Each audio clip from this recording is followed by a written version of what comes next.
Salut tout le monde, j'espère que vous allez bien. Difficile pour moi de me lancer dans une nouvelle vidéo. Néanmoins, j'ai vu des commentaires vachement sympas, notamment d'un pote de longue date, d'un ancien collègue de longue date, et je le remercie parce que c'est un peu grâce à lui qui m'a donné la motivation de continuer. Merci à tous pour votre soutien. Abonnez-vous, likez, partagez. Cette vidéo, je vais essayer de la faire la plus courte, la plus claire, la plus concise possible. C'est le résumé d'environ 2 jours de formation bourse, hein, en ligne, dont par des pros, hein, dont je tairai le nom parce que je suis pas censé pouvoir vous partager ce type d'information puisque eux ils cherchent à la vendre. Moi, je cherche pas à la vendre, je cherche surtout à vous la faire partager. Ça colle un peu avec tout ce que j'ai dit sur mes précédentes vidéos, hein, donc j'étais pas loin de la vérité. Donc, si ça t'intéresse, eh ben, reste jusqu'au bout de cette vidéo et n'hésite pas à mettre un pouce vers le haut et à partager autour de toi. Merci. Tout d'abord, quels sont les principaux objectifs de l'analyse fondamentale? Donc, premièrement, c'est déterminer si une valeur, elle correspond à son profil. Et deuxièmement, dans un secteur donné, sélectionner là où les valeurs qui ont le plus de potentiel d'appréciation. Donc, du coup, en fait, qu'est-ce que cela signifie? C'est-à-dire que, eh bien, si vous aimez les voitures, eh bien, vous allez vous intéresser à une valeur automobile. Et pour s'intéresser à une valeur automobile, hein, eh ben, il faut comparer cette valeur au secteur automobile, hein. C'est aussi simple que ça. Après, lorsque vous achetez une action, bah, l'objectif il peut être différent selon la personne, hein. Donc ça peut être un objectif de rendement ou tout simplement un objectif de plus-value. Le rendement en bourse, c'est quoi? Donc le rendement d'une action, c'est tout d'abord le dividende sur le cours du titre. Donc on va s'intéresser à ce qu'on appelle le bénéfice net par action, donc BNA, ou en anglais earning per share, donc EPS, hein, c'est pas l'épreuve physique et sportive, hein. Et donc, le bénéfice net par action, il correspond tout simplement au résultat net sur le nombre de titres. Ensuite, on peut parler également du taux de distribution, donc c'est tout simplement le dividende sur le bénéfice net par action. En anglais, nous parlons plutôt de payout ratio. Et le bénéfice net par action, il peut être soit reporté sur l'exercice suivant, soit versé sous forme de dividende aux actionnaires. Qu'il y ait un dividende ou pas, le plus important reste que l'entreprise dégage un bénéfice, hein, cela va de soi. Mais le BNA en lui-même ne signifie pas grand-chose. Ce qui est le plus important à retenir, c'est la tendance, hein, donc qui est calculée par une pente, et la pente, tout simplement, c'est le taux de croissance. Le taux de croissance des bénéfices nets par action correspond à ce que l'on peut espérer d'un titre en bourse. Donc, par exemple, si vous êtes investisseur et vous voulez gagner euh, 20% par an, eh ben, il faut que le taux de croissance du bénéfice net par action soit supérieur ou égal à 20%. C'est aussi simple que ça. Alors, vous allez me dire, où peut-on trouver ces informations? Je vous l'ai déjà dit dans les vidéos précédentes, hein, je le faisais déjà bien avant cette formation. Il faut aller tout simplement sur Zone Bourse, parce que c'est gratuit. Quoi de mieux qu'un peu de pratique? On va faire ça ensemble. Ce que vous voyez sur l'écran, c'est l'exemple de Stellantis, hein. Stellantis, vous savez, c'est une grosse part de mon portefeuille. Donc on va s'intéresser à cette ligne-là, la BNA, la bénéfice net par action, vous voyez, est en euros. Donc là, vous le voyez pas, mais moi je le vois ici, c'est cette colonne-là, c'est 2023, 2024, estimation 2025, estimation 2026. 2024, bénéfice net par action, 5,94 euros. 2023, pardon. 2024, 3,98 euros. 2025, 4,54 euros. 2026, 4,76 euros. Donc le taux de croissance de 2024 par rapport à 2023, c'est tout simplement cette valeur-là, moins cette valeur-là, donc ça va donner une valeur négative pour ce cas précis, que l'on rapporte à cette valeur-là. Et donc ça vous le calcule en dessous, vous voyez, ça fait moins 32,89%. C'est logique, hein, d'accord? Et donc, Si ce qui m'intéresse, c'est surtout pour la suite, parce que moi je suis plutôt long terme, et donc vous voyez, ça me rassure un peu. Après, ce sont que des estimations.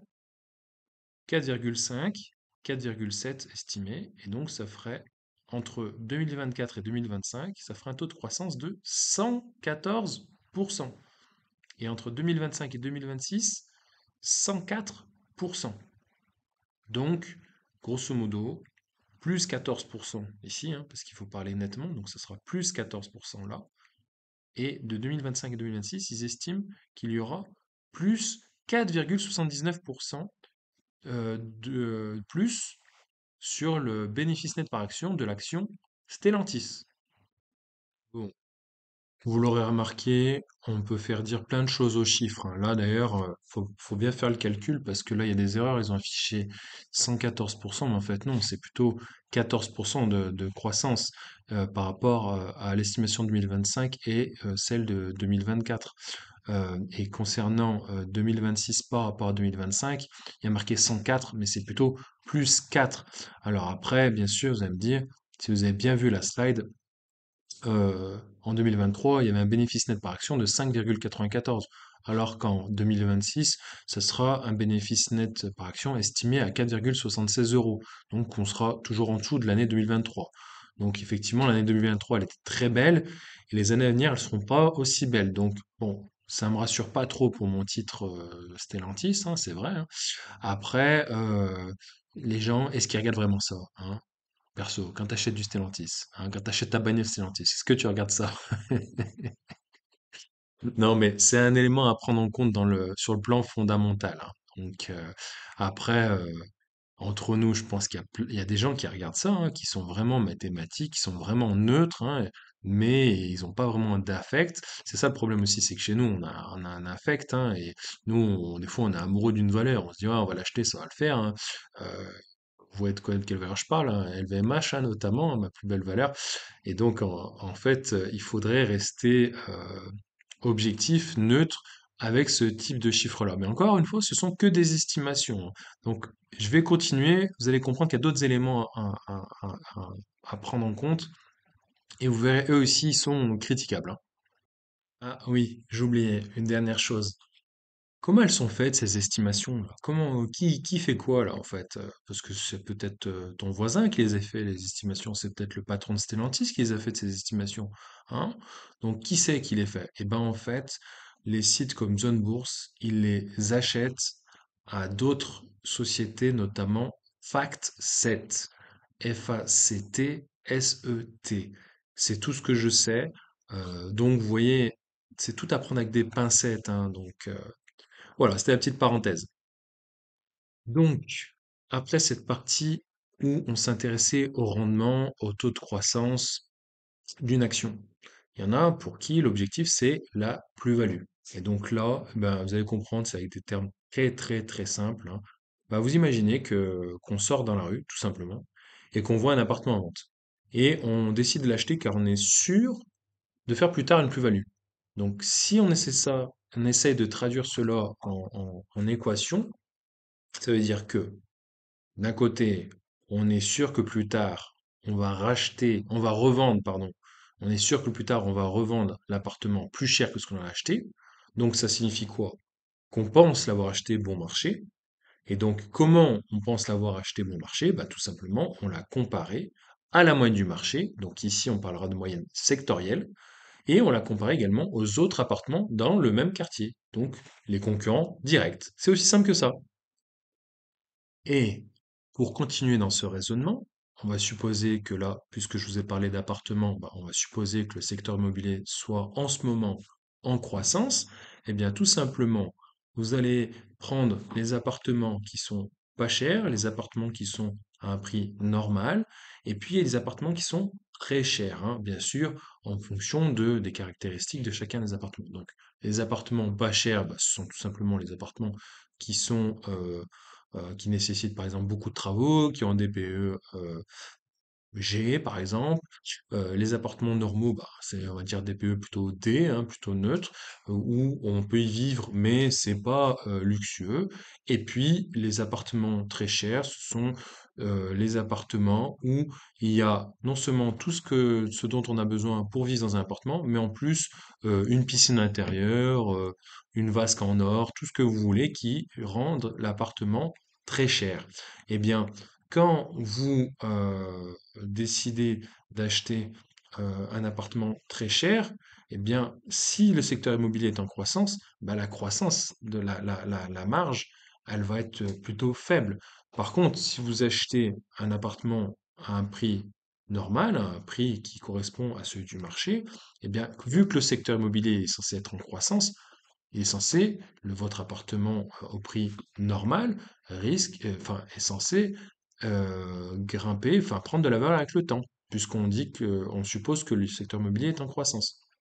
Et inversement, enfin, pour continuer ce raisonnement, hein, cet exemple, quand vous achetez un appartement pas cher, si vous le remettez au goût du jour, vous le revalorisez, voilà, et en plus à moindre coût, et bien c'est là où vous allez avoir une meilleure plus-value, parce que vous avez pris un appartement en dessous du prix du marché actuel, donc pas cher, hein, vous l'avez valorisé, et puis, comme le secteur immobilier, il est censé être en hausse dans l'exemple que je vous cite, eh bien, c'est là où vous allez faire une grosse marge, une grosse plus-value. Et donc, comment ça s'applique en bourse et aux actions? Comment on va trouver ces indicateurs de valorisation de l'action? Eh bien, c'est ce que j'arrête pas de vous dire régulièrement, c'est entre autres le PER, le Price Earning Ratio, qui correspond tout simplement au prix de l'action, au cours de l'action actuelle, divisé par le bénéfice net par action, le BNA. Et donc cela, ce PER, il faut tout simplement le comparer aux concurrents, c'est-à-dire Stellantis le comparer à Volkswagen par exemple, et il faut le comparer aussi aux historiques des années passées. Par contre, vous allez me dire, si l'entreprise ne fait pas de bénéfices, ce qui peut arriver, hein, voilà, si vous connaissez, si vous vous-même êtes un entrepreneur, ou vous connaissez des entrepreneurs, ben, il y a des années où on ne fait pas forcément de bénéfices. Donc, vous allez me dire, bah, ce ratio-là, ce price earning ratio, il marche pas. Et donc, du coup, on va utiliser un autre ratio. Et donc, un ratio qui va tenir compte je sais que tu l'as sur le bout de la langue, du chiffre d'affaires, le CA, le fameux CA. Et donc, on va utiliser un ratio qui utilise le CA. Et donc, en général, on utilise un ratio qui utilise la capitalisation sur le CA, qui correspond tout simplement au cours de l'action, multiplié par le nombre de titres, c'est ça qui donne la capitalisation boursière totale d'une société, divisé par le chiffre d'affaires de cette même société. C'est aussi simple que ça. Il existe également un autre ratio qui comprend le chiffre d'affaires, le CA. C'est tout simplement la valeur de l'entreprise sur le chiffre d'affaires. Et donc, qu'est-ce que c'est que la valeur de l'entreprise? Hein? Je sais que tu le sais, mais voilà, je te laisse réfléchir un petit peu. Bon, allez, je te le dis, je te le souffle.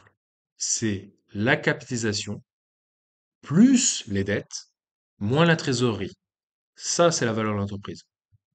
L'entreprise, la valeur d'une entreprise, c'est tout simplement la capitalisation, plus les dettes, hein, parce que des fois, elle a dû emprunter pour se développer, moins la trésorerie, divisé par le chiffre d'affaires. Et ça, c'est deux ratios, donc je répète, capitalisation sur CA, c'est-à-dire le cours de l'action fois le nombre de titres divisé par le CA.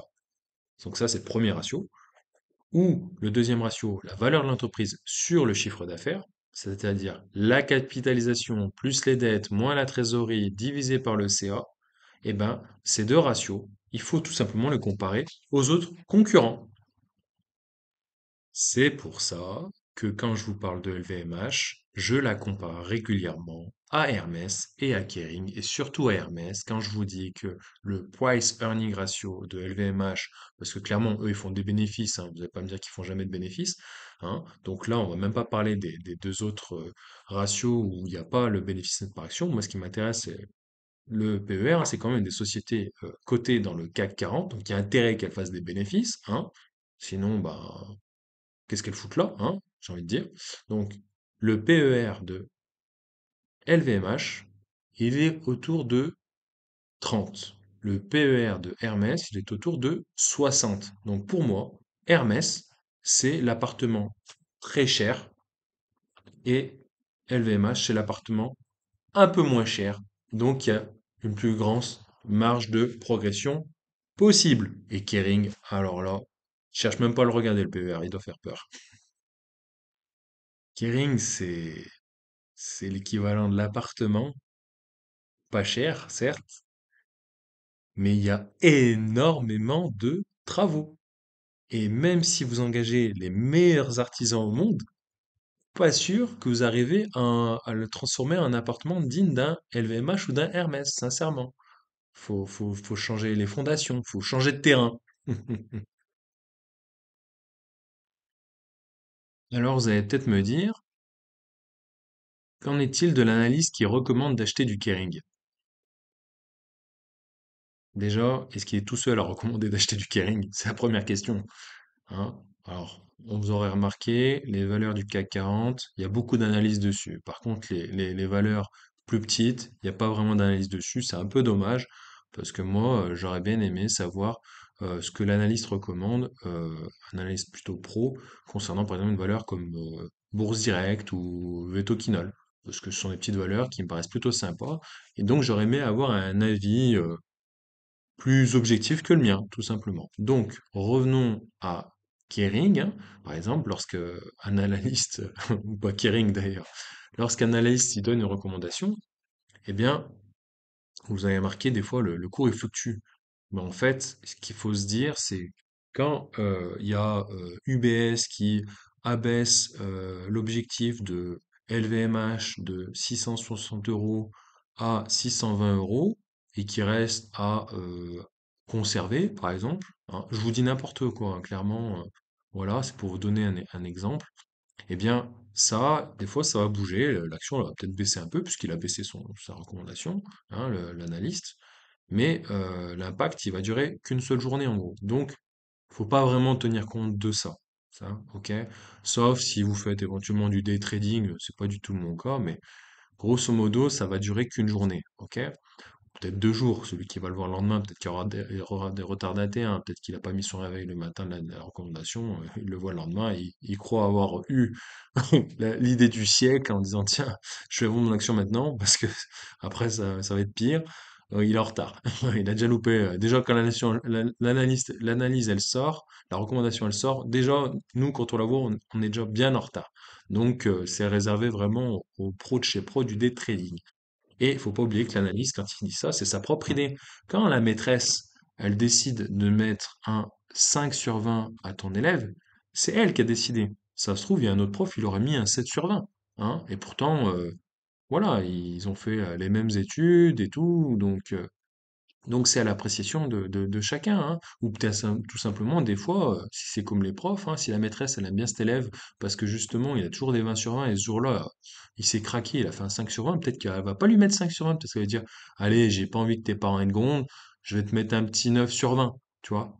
Donc, ça aussi, ça à prendre avec des pincettes. Et ouais, il y en a là-dedans. Donc vous allez me dire qu'en fait, ce sont des charlatans et ils disent n'importe quoi. Non, c'est pas ce que je suis en train de dire. C'est-à-dire qu'il faut pas vraiment s'y fier. Et il y a un truc que j'ai appris qui est vraiment intéressant, dont il faudrait plus regarder, c'est ce qu'on appelle la tendance de l'objectif de court moyen. Donc ça veut dire en fait, et je l'ai vu déjà sur Zone Bourse, mais j'avais pas trop fait attention, maintenant j'y serai plus vigilant. Ces analyses, par exemple, ils sont une vingtaine sur LVMH, par exemple. Eh bien, sur les dernières années, est-ce que cette tendance à tendance, moi comme ça, parce que c'est un peu inversé, est-ce que cette tendance, elle est haussière, cette tendance de l'objectif de court moyen? Et c'est ça qui peut être sympa. C'est-à-dire que si la plupart des analystes voient, enfin, augmentent leurs objectifs d'année en année, hein, leur objectif de cours, eh ben c'est plutôt bon signe. Je crois que on va, alors peut-être pas sur LVMH, mais on va vérifier ensemble sur Air Liquide. Nous voici sur le site Zone Bourse, sur Air Liquide, comme je vous disais. Et donc là, on est dans l'onglet synthèse, hein. Tout à l'heure, j'étais dans l'onglet finance. Et donc, je descends, dernière actualité. UBS favorable sur le dossier. C'était le 12 août. Voilà. UBS favorable sur le dossier. UBS réitère ce conseil à l'achat. Ok. JP Morgan n'est pas inspiré par le dossier. Ok, on descend, hein. Air Liquide, Goldman Sachs, optimiste sur le dossier. Opinion positive de Deutsche Bank. Ça, c'était fin juillet. Berenberg à l'achat. Comme d'habitude en douceur. Alors, on va regarder du coup, parce qu'ils ont l'air d'être tous d'accord là-dessus. Alors.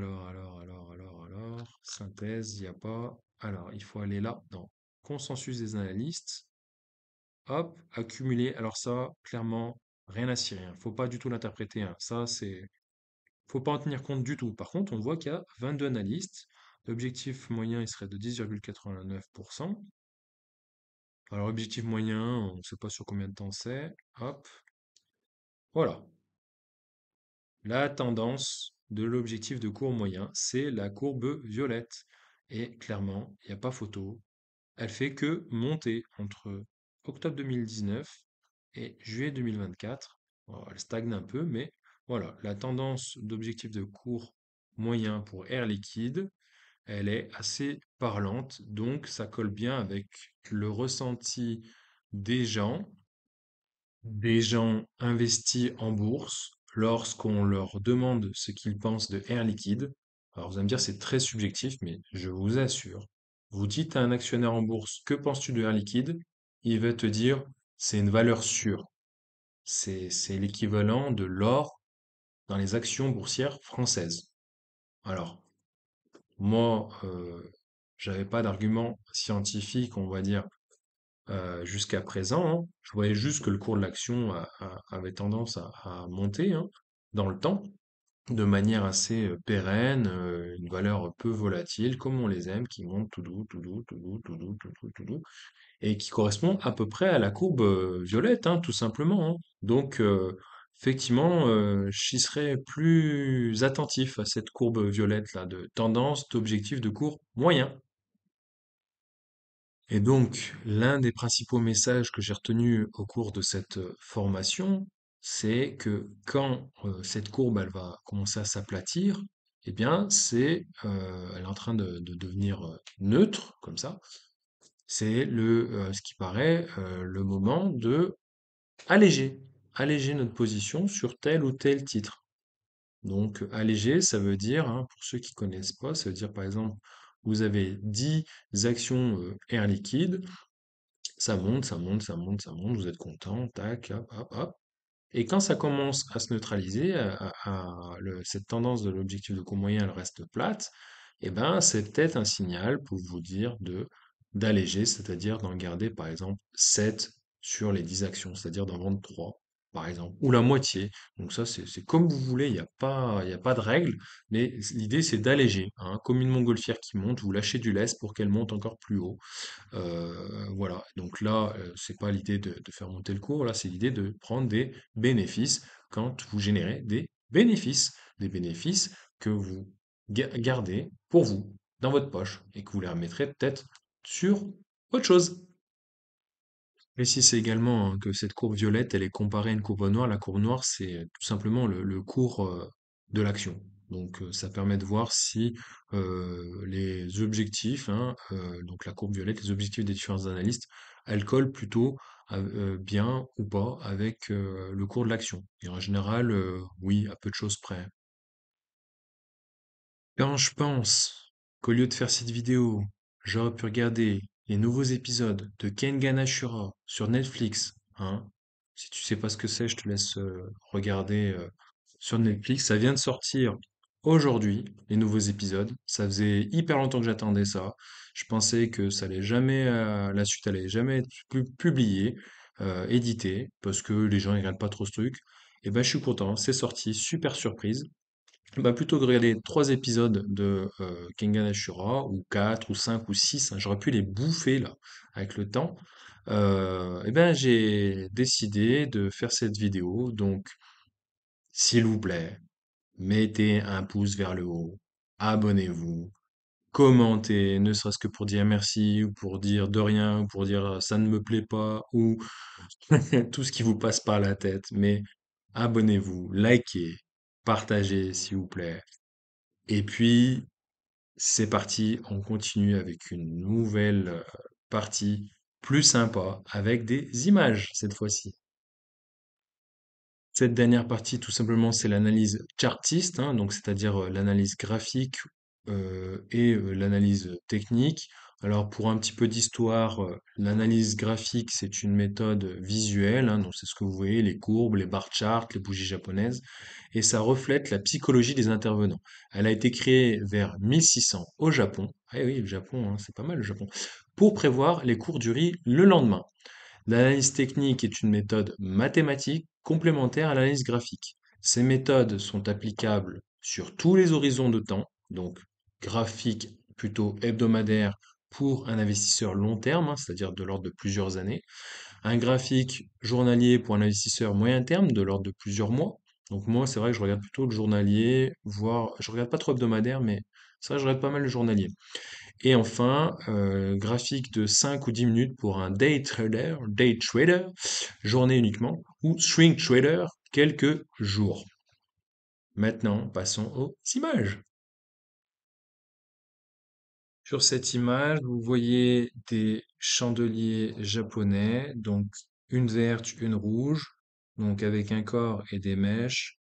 Le bas du corps, c'est l'ouverture à 9 heures quand vous prenez la bourse de Paris par exemple.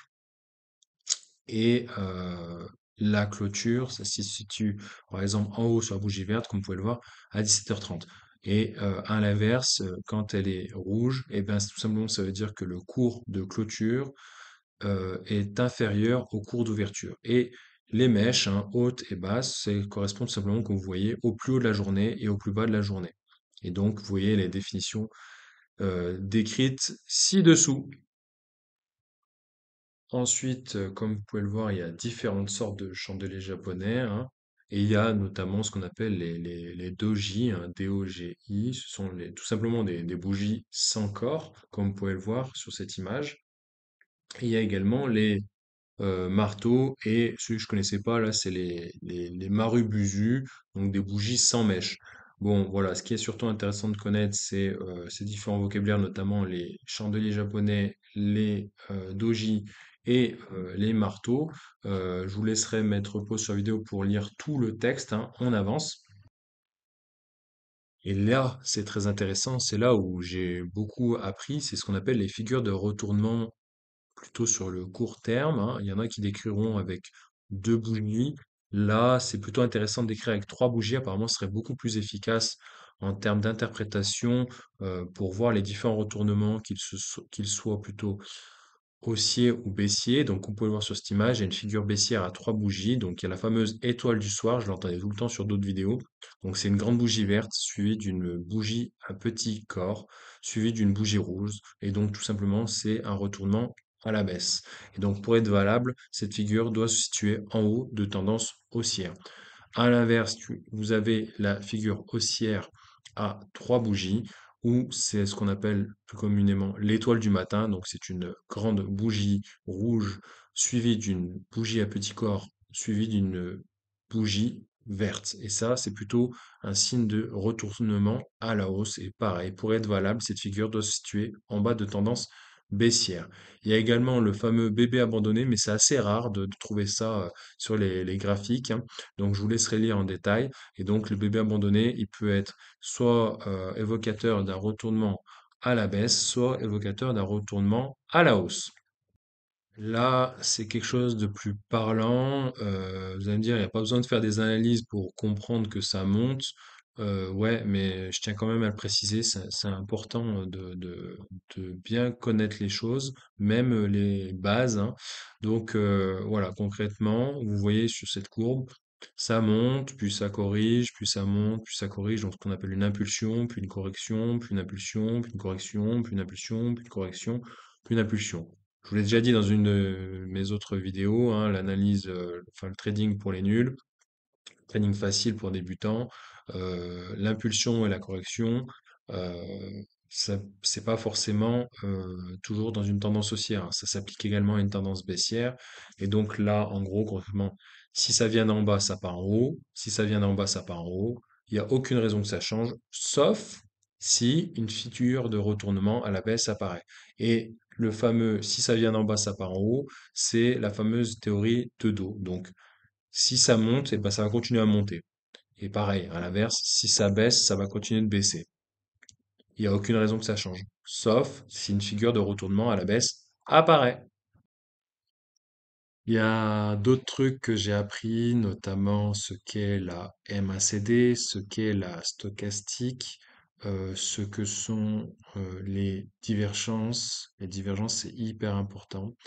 Alors, si tu as aimé ce contenu, n'hésite pas, encore une fois, à liker, à partager, à t'abonner, parce que vous êtes plus de la moitié à pas être abonné en regardant mes vidéos, je vous assure. J'ai toutes les stats hein, sur mon appli YouTube Studio, donc je vous assure.